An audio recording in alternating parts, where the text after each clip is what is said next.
Hello and welcome to Scriptonite Reacts. I'm Scriptonite. Today we're going to be watching Season 1, Episode 1 of The Expanse.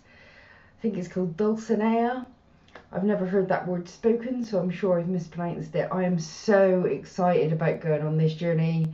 You guys have really campaigned to have me watch this, and I'm in. I know basically nothing about it. Really nothing. I don't know any of the characters. I don't know any of the groups or interests. I don't know what the central plot is. You guys said it was basically Game of Thrones in space, and as we're just about to go into our last season of Game of Thrones, it felt good to pick this up now. I believe it was saved by fans as well, that it was gonna be decommissioned and then they got it onto Amazon. That's fantastic and speaks volumes. And yeah, I'm ready to rock and roll. I think also I heard that it was based on a book or multiple books, so it has canon, which is fantastic, which means it's going to have layers and layers upon layers, which, as you guys know by now, is exactly what I like. My plan with this show is to post on Wednesdays and Fridays, because we'll be picking up Game of Thrones Season 8 and that will be running along on Mondays. So you'll be getting 3 reactions from me a week rather than your normal 2.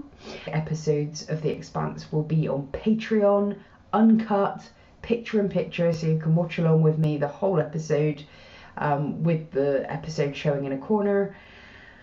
I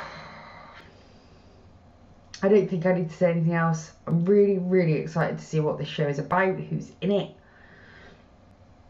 Let's have at it. I really like this title sequence. It is like a Game of Thrones in space.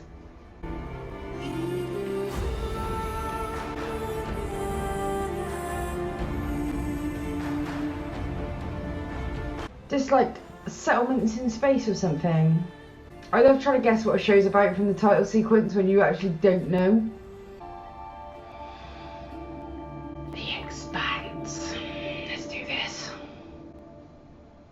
In the 23rd century, humans have colonised the solar system. The UN controls Earth. Oh, if only. Mars is an independent military power. What? The inner planets depend on the resources of the asteroid belt. Belters live and work in space. In the belt, air and water are more precious than gold. For decades, tensions have been rising. Earth, Mars and the belt are now on the brink of war, and all it will take is a single spark. Shit!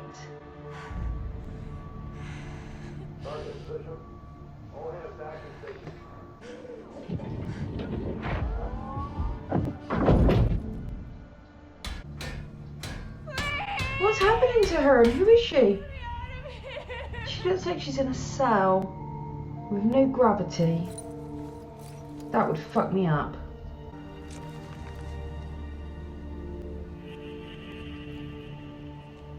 Oh my god. That's all the water she's got. Wow. Is she captive or is she just trapped?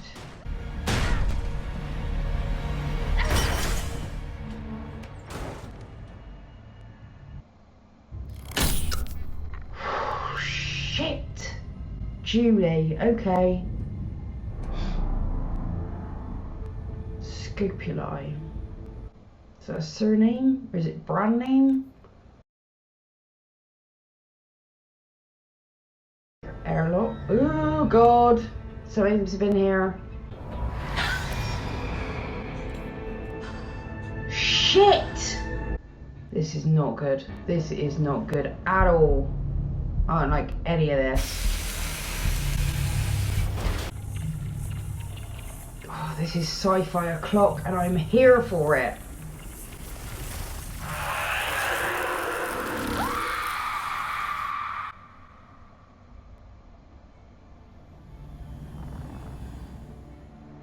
What the fuck was that? Is she dead? Is Julie dead? Cities was once covered in ice. Welcome to Enough water for 1,000 generations. Ceres Station. Until Earth and Mars stripped it away for themselves. We fixed the pipes and filters that keep this rock living and breathing. One day Mars will use its might to wrest control of Ceres from Earth. And Earth will go to war to take it back. It's all the same to us. No matter who controls Ceres, our home, to them, we will always be slaves. Spit the blood. Pause. This is amazing. So Mars and Earth are independent of each other. They're like rival. They're just like rival countries or empires would be on a single planet, but they're wholly independent planets. And the belt is where all the resources are.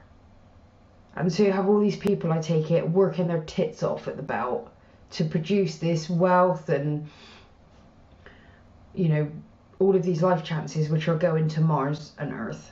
That's fascinating. So a bit like the way the sort of Latin American and African continents were used by the empires of Western Europe in the sort of, and America, the US at this point, just sort of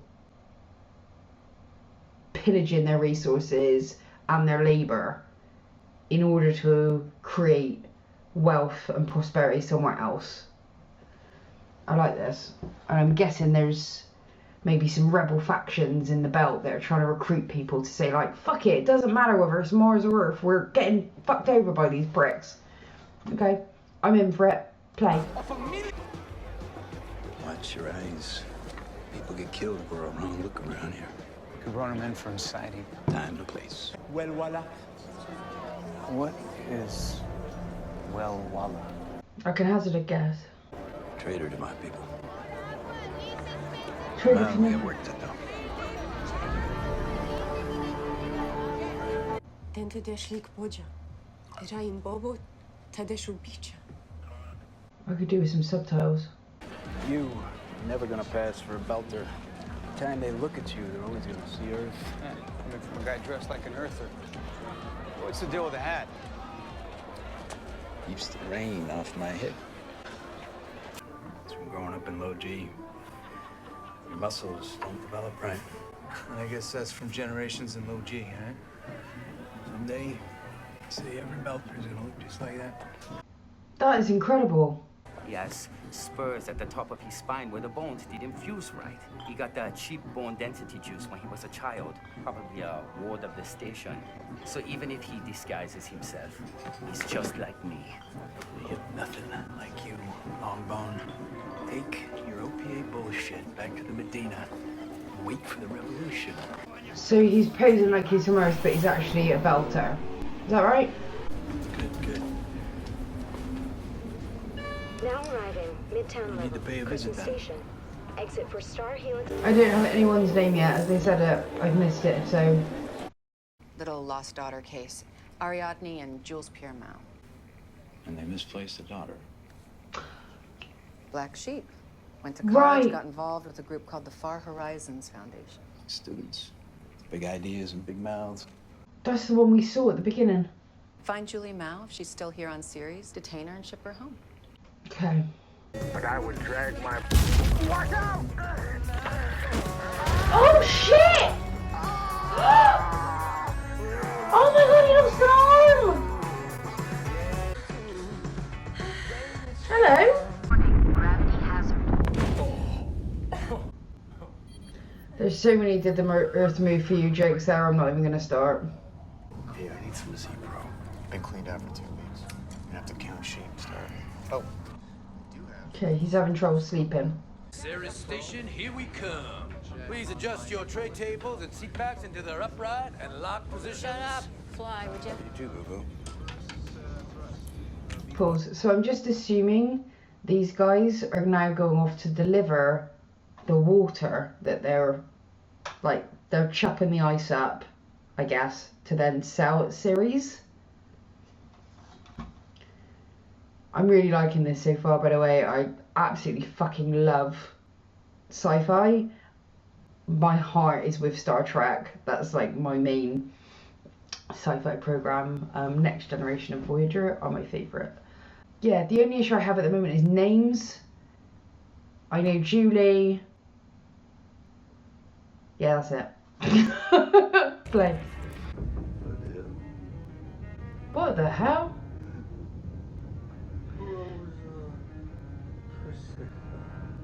Someone sounds mashed.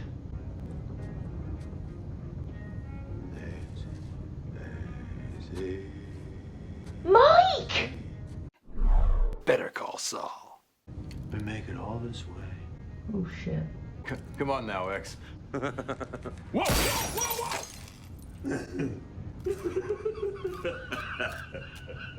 Oh dear, someone's lost their shit. Oh my god. He's gone mad. He had his feet in the dirt from the plants. Is he like missing Earth that much? He's just lost it. He started talking to his plants about 6 months ago. I figured he would have pulled himself out of it. It's been a long time coming. Are you kidding? Oh. I thought I was getting my walking papers. What for? Oh, fraternizing with our navigator, for starters. What? Face it, this is your home. It's your family. Is this where we hug? Yeah, I appreciate the offer, Cap. Hey, boss, we need you out here. You gotta see this. I could really do with some name badges. Looks like a live freighter. Calls itself the Scopuli. Anyone else in the vicinity? Scopuli. Yes! We're obligated to check it out. I'm well aware of the statute, Miss Nygaard. Nygaard. Okay. Delay means we lose our berth at Ceres. Kiss our on-time bonus goodbye. We say we move on and let the good God Darwin sort it out. Goes around, comes around. One of these days it's gonna be us stranded out there. This is going to be a pivotal moment. Purge the logs. We never received that signal. Wow. Seriously, they're going to ride on by? Besides, if I took it, we'd have to stop seeing each other. Well, you know, there's that saying about all good things. Oh. I told you, a couple more rotations and I'd be moving on. Okay. I'm happier with his character now. He was getting on my nerves a bit. He seemed a bit too cool, but he's got feelings. What's that? Is that a rat in the background?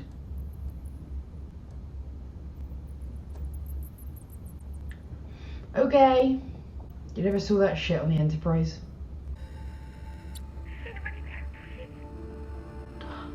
Oh shit! Is that the ship that Julie's on? Oh, yes! Please help me.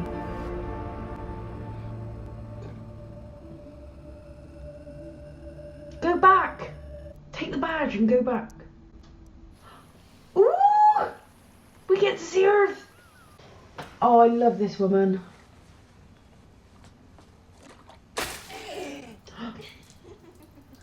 How many times have I told you? This calls for tickling. What the fuck? How long has he been out of the tank? 10 hours. Christian Abaswala. I'm sorry the gravity of a real planet hurts, but it's appropriate. You wish to hurt Earth. The Earth that is now crushing your weak belter lungs and your fragile belter bones. Oh my god. All you have to do to make it stop is talk. You're an OPA terrorist. You were carrying contraband stealth technology. What was it for? My god. That was horrific.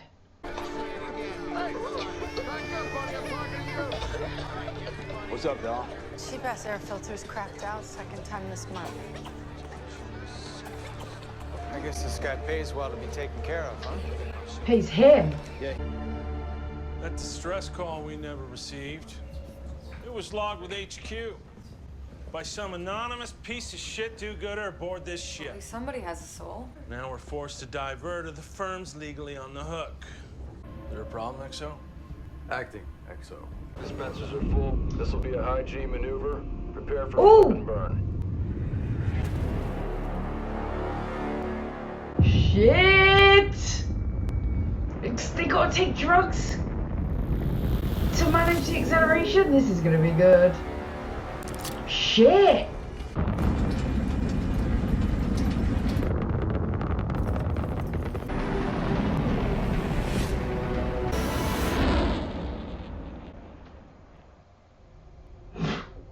She's gonna be living it down for a long time. It was him. Naomi. I did it.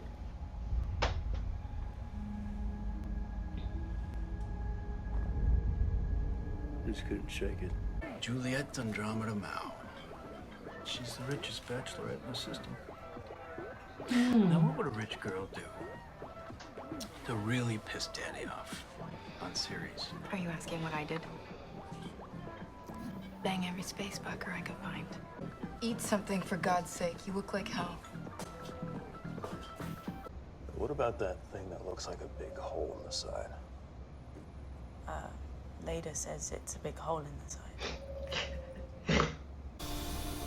Good times. Holden, Burton. Right, I got their names in their helmets. How do you think that happened? I think that weird thing chewed its way out. It wasn't a torpedo. A breaching charge did that. Reactor wasn't killed by the blast. Someone went through the shutdown procedures.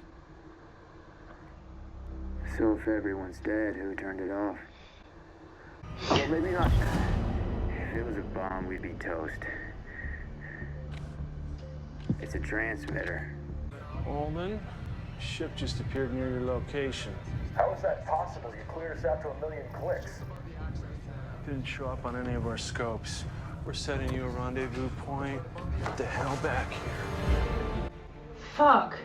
Where did that thing come from? Damned if I know. Just suddenly it was there. Stealth tech. It has to be. They don't have stealth like that. Mars. How old? 2.5. Right. How about you? Any kids? Yeah, no. I missed that boat. Did he? What's his story? We had an understanding, detective! An arrangement! You can't... Oh shit!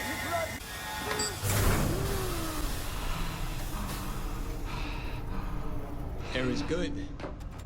Don't you think? Keep those filters clean. Okay. We're gonna take him for a ride. Alex, go around the asteroid. Run him, now! Lead the torpedoes into the rock. What is your situation? Please advise. Situation is we're in a lot of shit. Everybody focus. 6,000 clicks. 4.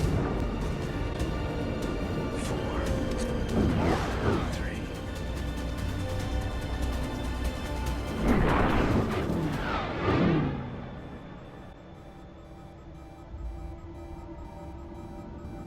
Those were meant for us. Canterbury bird like Oh no, Canterbury! No! Wait 30 G-burn. Do it now. Range. 2-4, closing. Stand by cargo door. Captain eject. Shit, they're gonna lose all the ice. Channel. Howdy. There's something you should know.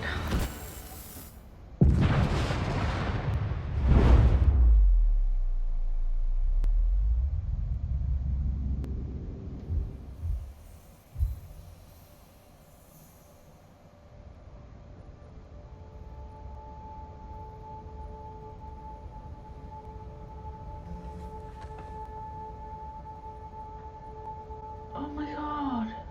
Oh my god. She's gone. I thought it's dead. I liked her. They nuked her. She's gone.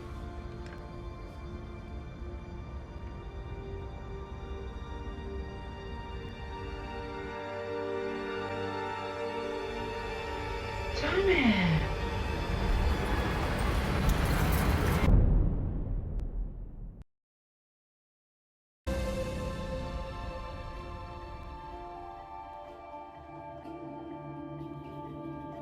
Hello, there's been a time jump. It's a miracle that that reaction was intact. Literally, as you can see, the final words that I'm speaking as the episode closes go out of sync with the audio, and then it's gone.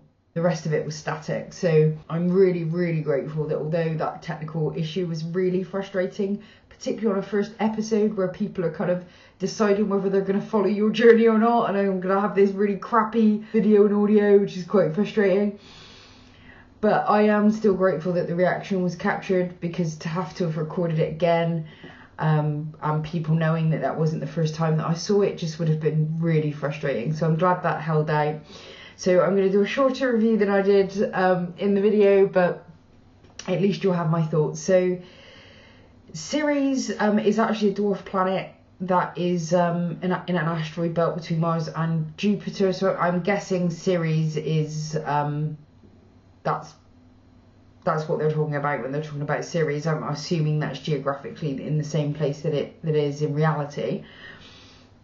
We have the Belters, which are the people that kind of work in this asteroid belt environment. They're human, but being away from Earth and living in this kind of artificial gravity and everything else is really fucking them over physically. They're becoming kind of deformed and misshapen. They seem to be second-class citizens. The result of that is the rise of the OPA, which seem to be, depending on your perspective, a rebel network or a terrorist network who are attempting to, I guess, emancipate the Belters, at least gain them equal rights so that they're not treated like shit, which they seem to be at the moment. Sorry, on the series, I should say, we're catching up with this guy called Miller, who's a detective. I didn't get his partner's name, but I think Miller seems to be the main character we're focusing on at the moment, who's a Belter himself, but postures about as if he's a contemporary to us Earthling, which we found out he's not. My thoughts on Miller, first thing, were this guy is going to annoy me, just creepy, and, you know, it's just like, but actually I think we're going to see more to him, and he's going to end up getting, he's complex. I get the conversation about the kids. I felt like there was something there, whether he had kids or whether he wants kids, but something is there. That hit him in the feelings. On Earth, we have the United Nations in charge. The planets come together under the auspices of the United Nations, and then we go to a UN black site. Earth looks beautiful, by the way, and I really love it when we get to see Earth in the future in sci-fi, because that stuff has historically driven.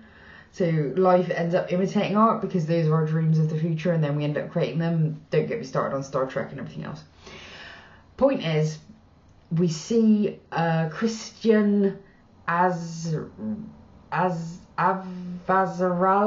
I'm going to get the names, but it will take time. Anyway, love the actress. She is taking part in an interrogation of a Belter who's been brought down to Earth and is now like all stretched out and in agony just because he's never had to deal with Earth's gravity before. So like the torture is just having him in the room with gravity, and it looked excruciating, and she's basically trying to get details out of him about the OPA.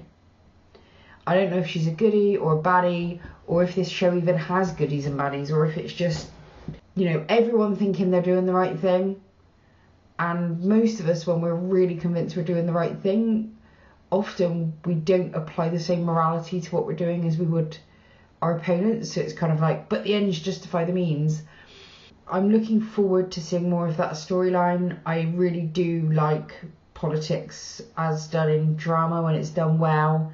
And we also had the people on the ice freighter, the Canterbury, which I thought actually was going to end up being another main location, the Canterbury, and maybe our primary group would be this group of people that are on the Canterbury.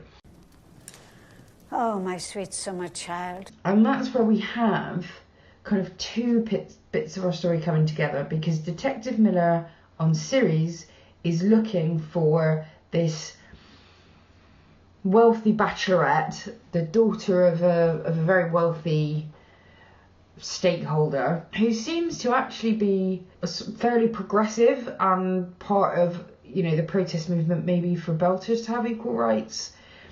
I didn't catch too much of what was going on, but it was clear she was involved in protests, so I'm assuming it was related to that. So we have that storyline running on series, and meanwhile over here is the Canterbury, where the captain's gone cuckoo because he's been away from Earth for too long. He just cannot cope with the unnatural environment, so he's literally emptying his pots just to stand in the dirt. Oh, Mike Ehrmantraut, what went wrong? Better call Saul. But they come across this stranded ship called the Scopuli, or the Scopuli, however you want to pronounce it, which actually is the name of the small group of rocks in the Siren Song. So there's like a warning there inherent in it. It also means lots of other awful things like destroyer and hard-hearted when it refers to a person. And I just want to thank our moderator Daniel for tipping me off to actually listen to the names and go and check things out, because that again just it makes me feel even better about a show when they do little details like that, which when I was watching the reaction I didn't know what the word scopula meant. I looked it up afterwards, and I love those sort of jokes where it's like, you don't know. But what I did know when I was filming the reaction was that I was pretty sure that that was the ship that Julie was on, and when I went back and actually did the edit, I could see that her outfit that she was wearing said Scopuli, but I hadn't remembered that in the episode. So this is why editing is great. But this whole thing seems to have been something to do with Mars. I don't know whether Martians, is that what we call them in here, Martian? I've not heard it yet, but let's call them Martians for now, get corrected later. Did the Martians kidnap Julie and have her there? Was that the Martians? Was it the OPA in a sort of tricksy, very clever, because I mean the OPA are probably not powerful enough on their own to take on Mars or Earth, but if they could start a war between the two of them, then they could sort of sit back and watch them go at it and maybe have a little rebellion in the midst of it while no one's looking. So they have a strong motive, and also like the setup of that doesn't feel like it would be beyond that size of a group, and it would be quite a provocation for Mars, but you know, stupid provocations have happened all through our history. Anyway, the Canterbury rocks up, sees it, there's a massive hole in it. Back in the Julie scene, there's a body, there's a creature surrounded by sort of the electricity, and it looks almost like they're being sucked out of the ship.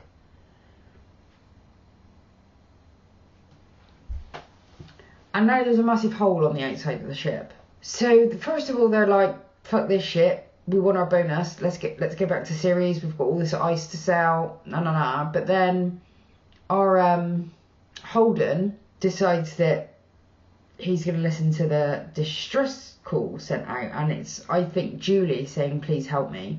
So they go down, and then just all hell breaks loose. They've got to get the fuck out of Dodge, because they think they've now triggered, it's like, triggered an alarm, which means that they're now going to get attacked. They assume by Mars.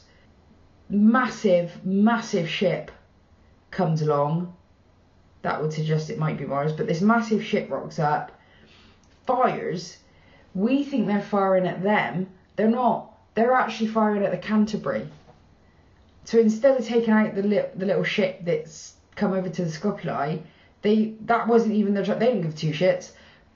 The target was the Canterbury, and they just blew the thing right out of space. It is gone.